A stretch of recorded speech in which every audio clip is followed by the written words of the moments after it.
do it pretty good. Okay, so Fran, what were you saying about Shakubuku? How serious you got to be?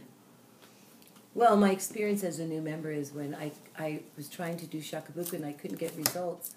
So no matter how many people I talked to, I just couldn't get anybody to come to the meeting. So I talked to my general chapter leader, and he said to me, when you are serious, really serious about taking care of another person, then you'll get a result. Ooh, very good, very good. So, Rosalba, you were saying about Shakubuku. I was saying that, when we were talking about prayer and really praying for Shakubuku, and I just remembered President Kato's guidance about in the New Human Revolution, where we talked about this pioneer, this Japanese member, who was so sincere about doing Shakubuku. So she said she would get up every morning and pray that she would run into somebody or meet somebody that day who was really seeking the Gohanzen in their life. And so that really encouraged me that that's the way to pray for me, to be able to, introduce somebody to the practice. Very good. And Chris, you were talking about what's it like to introduce people to this practice? It's awesome, but it first starts with prayer, just like Rosalba said and Fran said. But I have to put a number by it. So the number I put it by it is 1, because there's no lower number. So I have an LPG plan, lowest possible goal. You talk to one person a day, which is 30 people a month. Out of those 30, drop back to your 1 again. Just get one of them to come to a district meeting.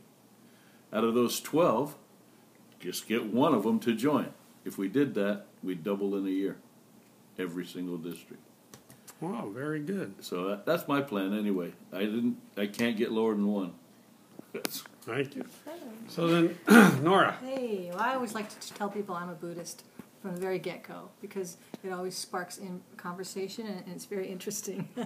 And you'll always be surprised that if you just share about yourself how great this Buddhism is, how people really are interested in learning more. Very good. So then, last but definitely not least, probably the most important, we have Savannah here. Oh, yourself too. Getting out of it that easy, Savannah.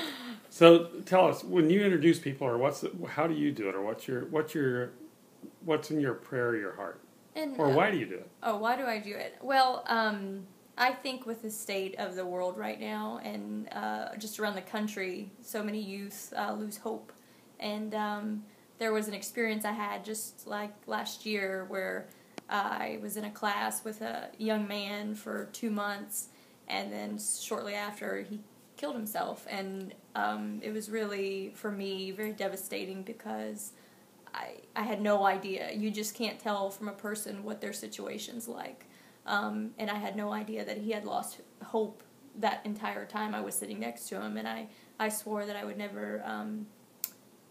I always think back to that, and to anybody that I'm around, I would want to introduce them to the practice, because this is the practice of hope. And for many young people out there, I think it's very important to have hope, not give up. Very good. Thank you, Savannah.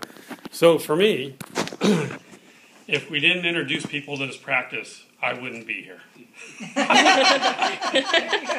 Wow. Thank you very much. So this is from your Oxnard General Chapter team. Thank you very much.